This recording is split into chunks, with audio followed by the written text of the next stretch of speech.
Am I the a-hole for asking my fiancé to skip this year's Christmas family vacation because our baby's due? Plus updates. Original post. Context: I've gone to Florida with his family for the past 5 years for at least part of Christmas. Every other year, I return before him to spend Christmas Day with my family. This year's the first time in a long time that all the other siblings are able to overlap dates. My fiancé has major FOMO, which is why this is a sensitive subject. His parents have always been weird about keeping their family close. They've never said it outright, but little things suggest they don't consider me completely part of their family yet, since we aren't married. Also, my parents are away overseas dealing with a grandparent emergency. My mom has been kept in the loop though, and is trying to come back as soon as she can. My fiancé and I, 31 male and 31 female, are expecting our first baby due December 30th. His family has a vacation home in Florida, and they have gone every year during the holidays for about a month until after New Year. He agreed not to go this year because of the baby, but his family's insisting that he go and come back on the 28th, which is ample time before the baby is due. So he bought a ticket for December 15th to 28th.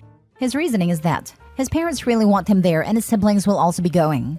This is bothering me a lot more than I thought, because I know pregnancies are unpredictable, especially the last trimester, and if anything happens leading up to the due date, I need him there. My parents are away until December 26th, and my friends have their families, so I will be completely alone.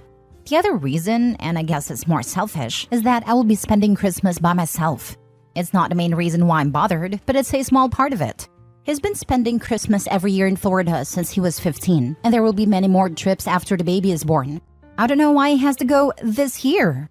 Anytime I bring it up, it results in a very uncomfortable fight about my expectations to put me first rather than his parents. I don't even bring it up anymore.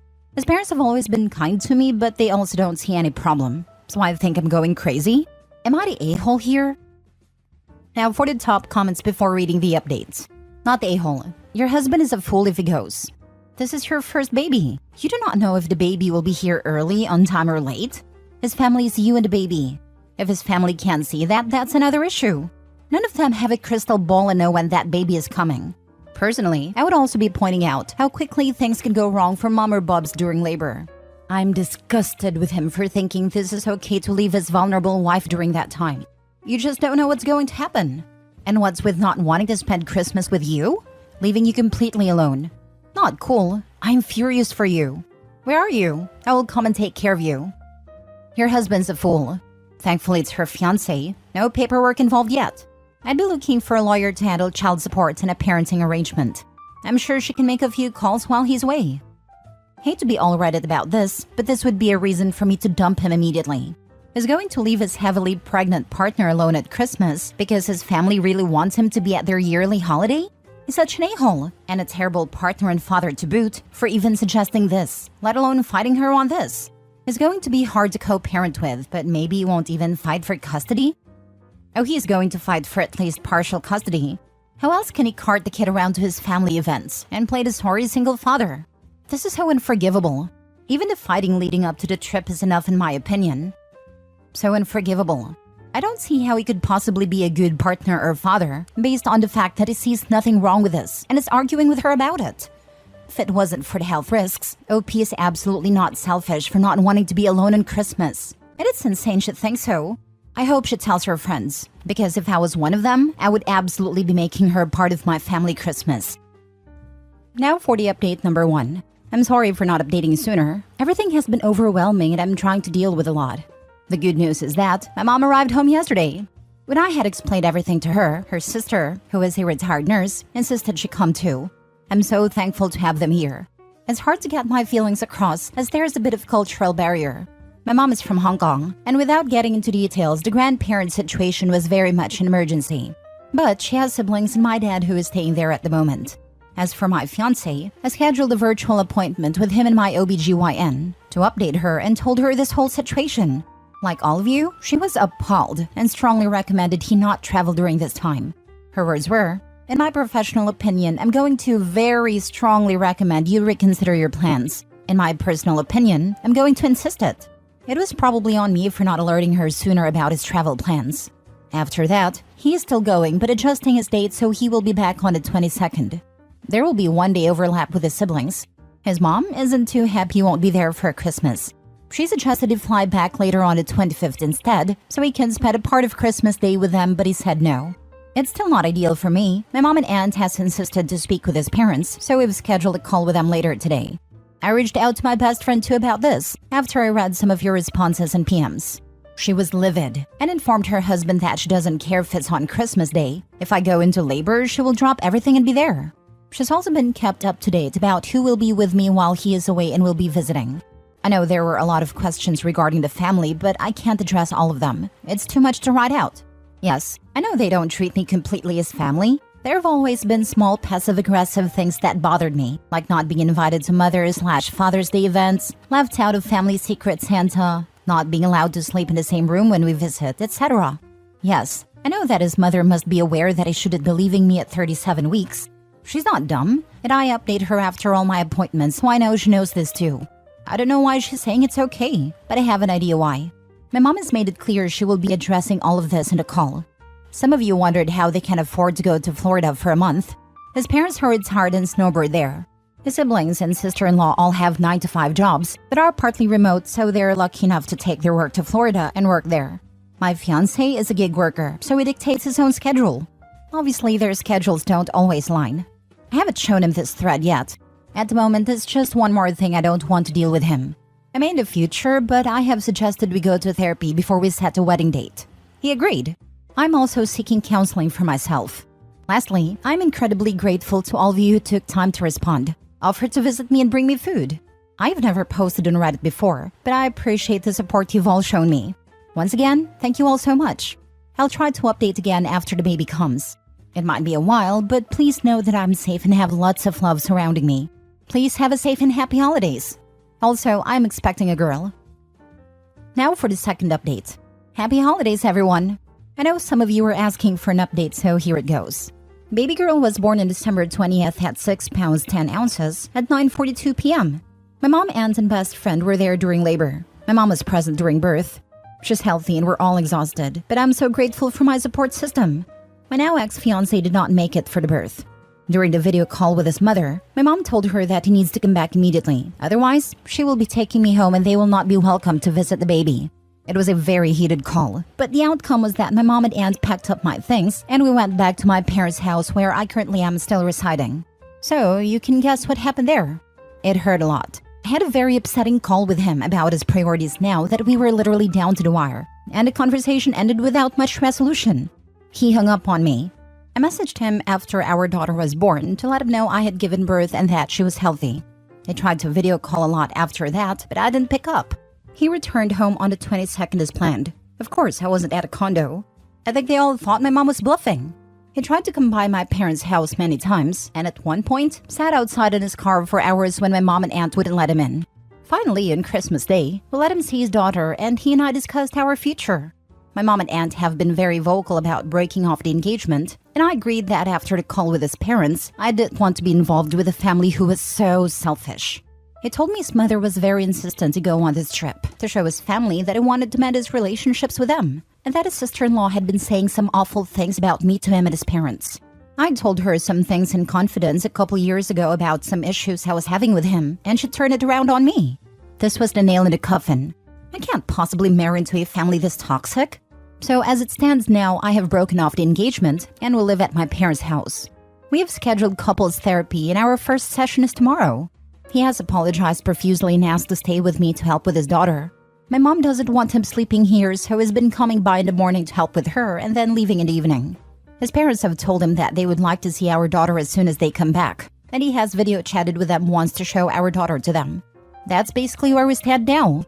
Undoubtedly, the situation will get more complicated once his parents come back, but I can't think about that right now. My baby girl is healthy and has a nursery set up in my childhood bedroom. She's surrounded by people who would give her the world. My aunt, who I haven't seen since I was 10, is here. Those are the positive things I'm focusing on. Last story. Update. Am I the a-hole for telling my wife I would choose my mom over the birth of our baby? Original post. So, to get started, I am 36 male and my wife is 33 female. We are expecting our first child soon. My mother, who is 70, was diagnosed with stage 4 cancer and has been hospitalized since it is so bad doctors say she will not survive since treatments aren't working well on her. My dad died when I was young, and my mom took care of me while working 2 jobs so that I could have a good life. I feel I owe everything to my mother. I bought her a house and whatever she needed so that she could live her older years well, since we had to struggle so much. When I got home from work and visiting my mom, my wife and I were talking and she asked if you got a call that I was in labor or your mom was going to die, who would you pick? I told her I would pick my mom. She asked why, and I told her that I wanted to be there to say goodbye to my mom since I would never see her again, and so she would have somebody there in her final moments. She got mad and said, what about her and our baby? I told her I would try to be there as fast as I could after my mom, but that most likely wouldn't happen, so I told her not to worry about it. She was still mad and told me to get out of the house. I left, and now I'm at my mom's house.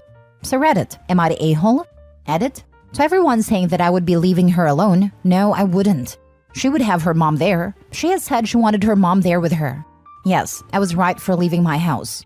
It was either I leave or she go, and I was not about to put my pregnant wife out of our house. Yes, I have been there for her. I've taken off work to comfort and help her in any way she needs during this pregnancy. Now for the top comments before reading the update. Not the a-hole. Stupid question. Yes, there is absolutely no way to win there, because the intent wasn't to actually plan for the contingency, which would have been smart by the way. So not the a-hole. She somehow heard you care more about others than you and your baby, when the situations can't be compared. If you make up, you should actually have a plan with someone to take your place with them and video call if it happens. And also talk to your future pediatrician about how to be safe in letting your baby meet his or her grandma as soon as possible in a safe way. Getting professional photos of them together and all of you as a family would be worth looking into. Your kid will definitely appreciate them when they are grown up. Honestly, why did she even ask that type of question? It's impossible to answer a question like that. She's such an a-hole to even ask him to choose between his dying mother and his pregnant wife. My wife is a loving, intelligent, rational, and considerate woman. But pregnancy can easily turn someone into an estrogen Molotov cocktail. Giving OP his wife the benefit of the doubt, I'd say it's likely that has caught him so off guard because this is completely out of left field for her to say and is just super confused. I guarantee that my wife would understand if we role-played this scenario. That doesn't mean she'd have the same reaction when she had 6 gallons of extra hormones and a little alien kicking her in the lungs. Estrogen Molotov cocktail is right, lol. My normal self, I'd probably be making a contingency plan in OP's wife's place. While pregnant, I'm not sure I would have been so rational about it. The idea of giving birth alone is scary. I can't fault either of them here. It's a really difficult situation. No a-holes here. Your wife is probably scared. I almost died in labor, as did our child. It isn't as clear-cut as deathbed trumps new birth, because childbirth can be a deathbed too. Have a clear, laid-out plan with a backup as well, in case option 1 is busy or out of town, so that she knows she isn't alone. Make sure you are always contactable. Your mother might be totally unconscious at the end, so you can still be on the phone with your wife while she's in labor, even while her mom or whomever is with her. Decide on options. Make sure everybody involved knows exactly what is happening. Make sure your mom knows what is happening. She might not want you there. Not everyone does. She might be appalled that you'd pick her over the birth of your child. And update them as time gets closer. Feelings change, especially those of your mother. She might get scared and change her mind. I will never forget the moment standing between 2 tables, one with my wife excessively bleeding after an emergency C-section, the other with my son coming out not breathing, still waiting to hear a cry, realizing I may very well be returning home by myself to take care of our daughter. Still getting choked up just writing that out. Thank God they're both okay, and my silly healthy 2-year-old son woke me up at 6 a.m. on New Year's Day. Mini update. I keep getting the same question about why did I leave my house even though I may own the house. It was late, and I didn't want my pregnant wife out late at night, but she told me to leave, so I knew it was either me or her. 2. My mother is in the hospital. She is not at her house. 3. I thought a lot about what a lot of you said about how I should put her first, but she doesn't put me first at all. She chooses her sisters over me all the time. 4th, I do not make her feel second. I have put my wife first, especially in emergencies, and I have tried my best to comfort her. I have gone home, and now I'm thinking I don't need to apologize, y'all. I really don't know. Thanks to everyone who's commented. Now for the full update. Hello again, people of Reddit. Some of you asked for an update, so here it is. I went back home yesterday afternoon. She wasn't there, and I assumed she was at her mom's house. She came back in the evening, and we had a talk about what happened. She did apologize for asking the question, and that when she thought about it, and she understood my answer because she would do the same. I asked her why she asked, and she said she didn't know and thought I was going to pick her since I normally do. I kinda just said okay and moved on. I did tell her I want marriage counseling after or even before the baby's born. She asked why. I told her how I've felt and she denied it, so I had to give her proof. Then she started crying and got mad and told me to sleep in the guest room instead of kicking me out. So I guess I got a win there. Anyways, she also told me that she no longer wanted me in the delivery room, which I was fine with. I understand to an extent where it's coming from. I will go into therapy, which was suggested, and I think I do need it. Anyways, that's it. Thanks for the advice you all gave. Some good and bad advice. I'm sorry if my comments came off as mean. I'm not really a friendly person till you know me, especially if you're accusing me of something. Edit. Y'all, the proof I showed her was messages of when she said she felt unimportant and when I felt unimportant. I would never, and I mean never, show her anything on here. She would have a mental breakdown. So she got mad at the suggestion of marriage counseling and put you on a couch? Am I reading that right? If so, my guy, you've got a lifetime of marital problems ahead of you. Hopefully you get a good therapist who can help you learn how to handle how ridiculously unreasonable your wife is. She's still not done with you, and now she's punishing you by not allowing you to attend the birth of your own child. She's got it bad. Attacking him for his feelings makes her a genuine piece of crap.